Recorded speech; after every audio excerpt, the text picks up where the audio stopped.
Hello everyone, very warm welcome to my channel learning with Komal. आज की इस video में लेकर आए हैं प्रिंसिपल्स ऑफ फाइनेंशियल मैनेजमेंट, जो कि हमारे फंडामेंटल्स ऑफ मैनेजमेंट का एक बहुत ही इंपॉर्टेंट टॉपिक है। इससे पहले हमने इंट्रोडक्शन वीडियो पढ़ा था, जिसमें हमने सारा फाइनेंशियल मैनेजमेंट का meaning, introduction, objectives, scope, approaches, ये सब हमने पढ़ा था।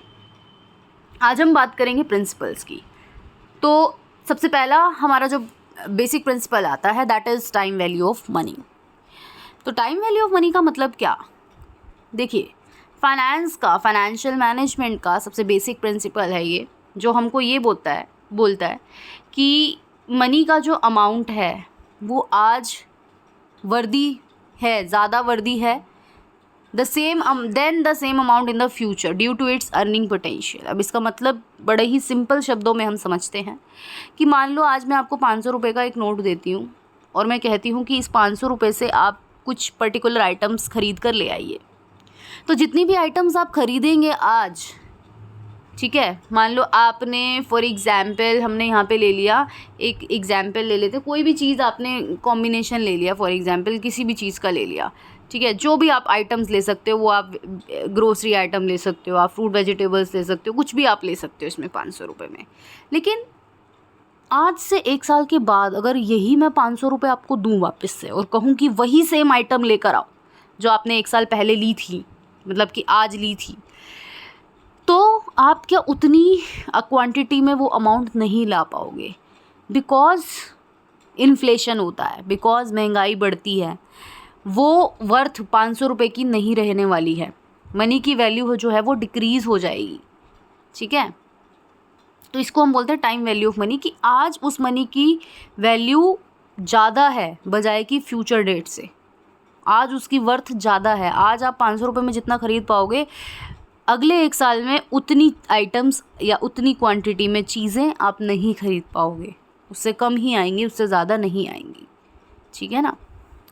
तो यही एक बेसिक कॉन्सेप्ट है। जैसे इन्होंने बोला, if you have choice between receiving $1000 today और $1000 इन 5 ईयर्स, कि आज आपको एक चॉइस दे रहे हैं कि $1000 आप आज ले लो या $1000 आप 5 साल के बाद ले लो, तो ऑब्वियसली आप कहोगे आज ही दे दो जी, है ना।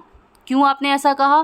क्योंकि आज उस $1000 की कीमत ज़्यादा है, उसकी वर्थ ज़्यादा है बजाय कि 5 साल के बाद, राइट। आज आप $1000 से जितनी चीज़ें खरीद पाओगे, 5 साल के बाद उसी $1000 से आप उतनी चीज़ें नहीं खरीद पाओगे, ठीक है। बल्कि आप क्या कहोगे, आज मैं ये $1000 लेकर इसको इन्वेस्ट करके और ज़्यादा पैसा कमा सकता हूँ, इस पर इंटरेस्ट कमा सकता हूँ, राइट। तो जब आप इन्वेस्टमेंट अपॉर्चुनिटीज़ में को इवैल्यूएट करते हो, ठीक है, बॉन्ड्स को, एन्युइटीज़ को, तो उनकी प्रेजेंट वैल्यू को आप कैलकुलेट करते हो, जिससे कि उनकी, कह सकते हैं, अट्रैक्टिवनेस को आप डिटरमाइन कर पाते हो। तो प्रेजेंट वैल्यू कैलकुलेशन जो है वो टाइम वैल्यू ऑफ मनी को कंसीडर करता है। सेकेंड जो हमारा प्रिंसिपल आता है, that is risk and return. Risk and return की अगर मैं बात करूं, तो फाइनेंस में रिस्क एंड रिटर्न जो है वो हैंड इन हैंड। मतलब क्या कि ऑब्वियसली हमने एक कहावत सुनी है, high risk high return, low risk low return. कम रिस्क लोगे तो रिटर्न भी कम मिलेगा, ज़्यादा रिस्क लोगे तो रिटर्न भी ज़्यादा मिलेगा, ये हमने पढ़ा है। तो रिस्क एंड रिटर्न, जहाँ रिटर्न है वहाँ रिस्क है, जहाँ रिस्क है वहाँ रिटर्न भी है, ठीक है ना। तो their relationship is crucial for investor to asset and manage their investment portfolios. तो कह सकते हैं कि इन्वेस्टर्स के लिए जो है वो ये एसेस करना, रिस्क एंड रिटर्न को एसेस करना जो है वो थोड़ा क्रूशियल टास्क होता है। और अगर हम इस बेसिक प्रिंसिपल को एक्सप्लेन करें, तो the higher the potential return of an investment, the higher it's associated risk. कि अगर आप कहीं पे पैसा लगा रहे हो और उम्मीद लगा रहे हो कि वहाँ पे ज़्यादा आपको रिटर्न आएंगे, तो उतना ही ज़्यादा रिस्क भी वहाँ पर होता है। तो डिफरेंट टाइप ऑफ रिस्क जो है हमारे फाइनेंशियल वर्ल्ड में होते हैं, जैसे कि number 1, market risk. Market risk का मतलब क्या? जब हमारे ओवरऑल मार्केट में फ्लक्चुएशंस देखने को मिलती हैं जो हमारे इन्वेस्टमेंट को इम्पैक्ट करती हैं, मार्केट रिस्क इसको हम बोलते हैं, ठीक है। मार्केट रिस्क क्या होता है? जो डे टू डे हमारी फ्लक्चुएशंस होती हैं, लाइक हमारा जो शेयर मार्केट है या हमारा जो कैपिटल मार्केट है वो बहुत सारी चीज़ों से अफेक्ट होता है, ठीक है। मान लो आपने किसी कंपनी में पैसा इन्वेस्ट कर रखा था, ठीक है, और उस कंपनी की एकदम से न्यूज़ आ गई, थोड़ी सी बैड न्यूज़ आ गई, ठीक है, जैसे हम सुनते ही हैं आजकल कुछ कंपनीज़ की न्यूज़ आ जाती है कि इस कंपनी से ऐसा हो गया, उस कंपनी से वैसा हो गया, मतलब उसके प्रोडक्ट में ये चीज़ निकल आई, उसके प्रोडक्ट में ये चीज़ निकल आई, किसी का नाम नहीं लेना चाहिए। तो ऐसा हम न्यूज़ देखते हैं, तो इससे क्या होता है, न्यूज़ का इम्पैक्ट पड़ता है आपके शेयर, उस कंपनी के शेयर वैल्यू पे भी पड़ता है, क्योंकि मोस्ट ऑफ द जो कस्टमर्स हैं फिर उस प्रोडक्ट को ख़रीदना, उस कंपनी के प्रोडक्ट को ख़रीदना बंद कर देते हैं, और इससे क्या होता है, उनके सेल्स डाउन जाती हैं, और जब सेल्स डाउन जाएंगी तो परफॉर्मेंस डाउन जाएगी, पैसे की लॉस होगा एक तरीके से, और जब पैसे का लॉस होगा तो उसके शेयर वैल्यू की, जो शेयर की वैल्यू है मार्केट में, वो भी गिरेगी। तो उसी को हम बोलेंगे मार्केट रिस्क, ठीक है। और आपने पैसे लगा रखे थे उसी कंपनी में, फिर क्या होगा आपका पैसा थोड़ा सा डाउन में जाएगा, ठीक है ना। उसके बाद है क्रेडिट रिस्क। क्रेडिट रिस्क की अगर मैं बात करूँ तो when a borrower fail to repay their debt obligations, मैंने किसी से उधार लिया और मैं उसको उधार नहीं चुका पाई, that is credit risk, right. आपने किसी को एज एन इन्वेस्टर किसी को क्रेडिट उधार में पैसे दिए, आपने तो ये सोचा भी ब्याज देगा सामने वाला, प्रिंसिपल अमाउंट तो मिलेगा, साथ में इंटरेस्ट भी मिलेगा, बट क्या हुआ, वो बोरोवर तो बेचारा रीपेमेंट ही नहीं कर पा रहा है। इससे क्या है, क्रेडिट रिस्क है। लिक्विडिटी रिस्क की अगर मैं बात करूँ तो लिक्विडिटी का मतलब क्या होता है, कि आपके पास कोई ऐसी चीज़ें होनी चाहिए जिसको आप बड़ी जल्दी क्या करा पाओ, कैश में कन्वर्ट करा पाओ, ठीक है ना। कि कोई शेयर आपने परचेज़ किया तो उस शेयर की, उस सिक्योरिटी की जो बाइंग एंड सेलिंग है, ठीक है, अगर वो तो जल्दी हो रही है, क्विकली हो रही है, तो इसका मतलब वो लिक्विडिटी है। अगर नहीं हो पा रही तो इसका मतलब लिक्विडिटी नहीं है। तो भी आप, मतलब कहने का मतलब है आप शेयर खरीद के बैठ गए और अब आज आप बेचना चाहते हो, लेकिन उसके बायर ही अवेलेबल नहीं है, मतलब कि वो जो एसेट है वो लिक्विड ही नहीं है, ठीक है ना, क्योंकि उस शेयर को कोई ख़रीदना ही नहीं चाह रहा। तो फिर क्या होगा, आप तो शेयर लेके बैठे रहोगे, बिकेगा ही नहीं आपका। So that is liquidity risk. तो अब आपको अगर अपने रिस्क को कम करना है और अपने रिटर्न्स को मैक्सिमाइज़ करना है, तो एक डाइवर्सिफिकेशन उसका रास्ता है, या उसकी चाबी है, कह सकते हैं। डाइवर्सिफिकेशन का मतलब क्या होता है, डाइवर्सिफिकेशन का मतलब होता है, अगर हम सिंपल भाषा में बात करें, don't put all the eggs in one basket because they will break, right. कि सारे अंडे एक बास्केट में मत डालो क्योंकि वो टूट जाएंगे, एक है ना। तो कह सकते हैं कि सारा पैसा आप किसी एक जगह पे ना लगा के उसको अलग अलग जगहों पे लगाओ। इक्विटी में भी लगाओ, वेरी हाई रिस्क की सिक्योरिटी में भी लगा दो, हाई रिस्क की पे भी लगा दो, मॉडरेट रिस्क पे भी लगा दो, लो रिस्क पे भी लगा दो। बहुत तरीके की सिक्योरिटीज़ आपको मार्केट में देखने को मिलती है जिसमें आप पैसा लगा सकते हो। तो अगर आपको अपने रिस्क को रिड्यूस करना है, अपने रिटर्न को मैक्सिमाइज़ करना है, तो आप डाइवर्सिफाई कर सकते हो अपने इन्वेस्टमेंट को। अलग अलग एसेट क्लास में आप अपना पैसा लगा सकते हो, अलग अलग इंडस्ट्रीज़ में आप अपना पैसा लगा सकते हो, अलग अलग जियोग्राफिकल एरियाज़ में आप अपना पैसा लगा सकते हो, जिससे कि क्या होगा, आपका रिस्क डाइवर्सिफाई होगा, ठीक है ना।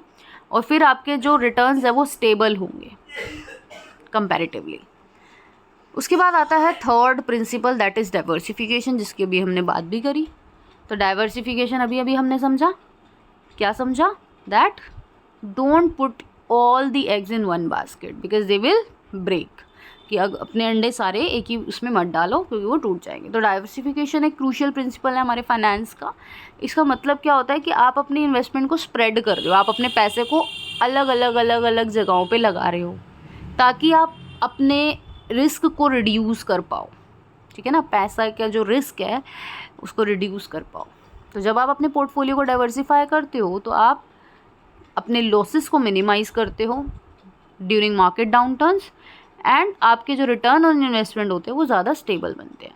अगर आपको अपना एक डाइवर्सिफाइड पोर्टफोलियो बिल्ड करना है तो आपके लिए फॉलोइंग सजेशन है, जैसे कि आप अपना पैसा स्टॉक में भी लगाओ, बॉन्ड में भी लगाओ, अदर एसेट्स में भी लगाओ, रियल एस्टेट में भी लगाओ, कमोडिटीज़ में भी लगाओ। कमोडिटी मतलब हो गया गोल्ड, ये सब सारी चीज़ें। तो आप हर जगह अपना पैसा लगाओ, जिससे कि आपका रिस्क क्या हो जाएगा, डाइवर्सिफाई हो जाएगा, आपका एक पोर्टफोलियो डाइवर्सिफाई बनेगा। अपनी इन्वेस्टमेंट को टेक्नोलॉजी सेक्टर में लगाओ, हेल्थ केयर पे भी लगाओ, फाइनेंस पे भी लगाओ, कंज्यूमर गुड सेक्टर पे भी लगाओ, हर जगह लगाओ। जैसे कि हम जानते हैं कोरोना टाइम में भले ही बहुत सारे सेक्टर्स डाउन चले गए थे, बट स्टिल जो हमारा फार्मास्यूटिकल सेक्टर है वो ग्रो करा था, और हमें पता है फूड भी काफ़ी हद तक तो चले ही थे, थोड़े बहुत डाउन गए थे, लेकिन फिर भी कंज्यूमर गुड्स सेक्टर भी बड़ा ही था। हेल्थ केयर में बहुत ज़्यादा इजाफा हुआ था उस टाइम पे, जिसने भी हेल्थ केयर फार्मास्यूटिकल कंपनीज़ के शेयर्स परचेज़ किए हुए थे वो इंक्रीज़ हुए थे उस टाइम पर। तो जब आप अलग अलग जगहों पे पैसा लगाते हो ना, तो कहीं आपको लॉस होता है तो कहीं आपको फ़ायदा भी होता है। मान लो टेक्नोलॉजी में आप लॉस कर रहे हो, हेल्थ केयर में आप फ़ायदा कमा रहे हो, फाइनेंस सेक्टर में लॉस हो रहा है, कंज्यूमर गुड में आप फ़ायदा कमा रहे हो। इससे क्या हो रहा है, आप बैलेंस कर पा रहे हो, ठीक है ना। तो diversify geographically by investing in both domestic and international. अब इसका क्या मतलब हुआ कि अब ज़रूरी नहीं है कि आप अपने पैसे को सिर्फ अपनी ही कंट्री में लगाओ, आप फॉरेक्स में भी लगा सकते हो। फॉरेन की किसी कंट्री की किसी कंपनी में भी आप अपना पैसा इन्वेस्ट कर सकते हो। आपने सुना ही होगा American depository receipts, global depository receipts, इसके थ्रू आप जो है इंटरनेशनली पैसा लगा सकते हैं। देन आता है हमारा कैपिटल बजटिंग। कैपिटल बजटिंग एक ऐसा प्रोसेस है जिसमें कंपनीज जो है वो पोटेंशियल इन्वेस्टमेंट इवैल्यूएट करती हैं और अपने रिसोर्सेज को एलोकेट करती हैं। इसमें हम क्या करते हैं, हम कॉस्ट को एनालिसिस करते हैं, हम डिफरेंट प्रोजेक्ट्स की बेनिफिट्स को एनालिसिस करते हैं, ताकि हम देख पाएँ कि कौन सा प्रोजेक्ट हमारे लिए बेटर रहेगा। मान लो आपके पास पैसा तो आ गया, ठीक है, अब उस पैसे को आप लगाओगे कहाँ पे, अपनी कैपिटल की बजटिंग कैसे करोगे। अगर मैं एक कंपनी में एज अ फाइनेंशियल मैनेजर काम करती हूँ तो मुझे ये सोचना है कि कंपनी को किस प्रोजेक्ट में पैसा लगाना चाहिए। अब उस प्रोजेक्ट को एनालिसिस करने के लिए भी बहुत सारी टेक्निक्स होती हैं जो हम कैपिटल बजटिंग वाले चैप्टर में पढ़ सकते हैं। लेकिन कह सकते हैं कि कैपिटल बजटिंग एक ऐसा प्रोसेस है जिसमें आप डिफरेंट जो प्रोजेक्ट्स हैं, कंपनी जिसमें पैसा लगा सकती है, जिसमें कंपनी पैसा कमा सकती है, उसको इवैल्यूएट करा जाता है, उसको एनालिसिस करा जाता है। ये भी देखा जाता है कि इस प्रोजेक्ट में जितना पैसा लगने वाला है वो पैसा अरेंज कहाँ से होगा और वो पैसा किस कॉस्ट पे अरेंज होगा, जिसको हम कॉस्ट ऑफ कैपिटल भी बोलते हैं, ठीक है। आप कहीं से भी पैसा उठाते हो, उधार लेते हो, तो आपको कुछ ना कुछ उसके बदले पे भी करना होता है। जैसे आप ब्याज देते हो, किसी से आपने उधार लिया तो आप ब्याज देते हो ना, तो वो ब्याज क्या है आपका, वो आपका ब्याज है कॉस्ट ऑफ कैपिटल, समझ रहे हो, क्योंकि वो आपने पैसा लिया किस कॉस्ट पे लिया, उस ब्याज की कॉस्ट पे लिया। अब 2 कॉमन टेक्निक्स हैं जो हमारी कैपिटल बजटिंग में यूज़ होती हैं, that is net present value and internal rate of return. वैसे तो बहुत सारी हैं, लेकिन ये कॉमन टेक्निक्स हैं। कॉमन मतलब समझ रहे हैं। तो सबसे पहले बात करेंगे नेट प्रेजेंट वैल्यू यानी कि एनपीवी की। तो एनपीवी क्या करता है, एनपीवी जो है वो present value of future cash flow को कैलकुलेट करता है by discounting them back to their current value. If the NPV is positive the investment will generate more return than its initial cost. अब इसका क्या मतलब हुआ, देखो इसके ना कुछ फॉर्मूलेज होते हैं, प्रैक्टिकल फॉर्मूलेज होते हैं। तो एनपीवी करता क्या है, नेट प्रेजेंट वैल्यू जो है वो आपके फ्यूचर कैश फ्लो को प्रेजेंट वैल्यू के टर्म्स में क्या करता है, कैलकुलेट करता है। अगर तो आपका नेट प्रेजेंट वैल्यू पॉजिटिव आता है इन्वेस्टमेंट का, तो इसका मतलब हमें ये पता लगता है कि हाँ ये जो इन्वेस्टमेंट है वो ज़्यादा से ज़्यादा रिटर्न जो है वो जनरेट करेगी। और अगर नेगेटिव आता है तो इट मीन्स कि वो प्रोजेक्ट अच्छा नहीं है, क्योंकि उसमें से ज़्यादा रिटर्न नहीं आने वाले। इंटरनल रेट ऑफ रिटर्न की अगर हम बात करें तो ये वो रेट होता है in which the NPV equal 0, it represent the return on investment that the project would yield. मतलब आईआरआर आपको क्या बताता है, आईआरआर आपको बताता है कि आरओआई यानी कि रिटर्न ऑन इन्वेस्टमेंट जो होने वाली है वो कितनी होने वाली है, ठीक है, कितना पैसा एक कंपनी जनरेट कर लेगी, कितना % पैसा कंपनी को एज अ आरओआई मिलेगा, यानी कि रिटर्न ऑन इन्वेस्टमेंट मिलेगा, कि मैं अगर कहीं पे पैसा लगा रही हूँ तो मुझे कितना % रिटर्न मिल सकता है। तो आईआरआर आपको ये बताता है। तो जब आप इन मेथड्स का यूज़ करते हो तो आप एक अच्छी कैपिटल बजटिंग कर पाते हो। आपको पता लग जाता है कि आपको किस प्रोजेक्ट में पैसा लगाना चाहिए और किस प्रोजेक्ट में पैसा नहीं लगाना चाहिए।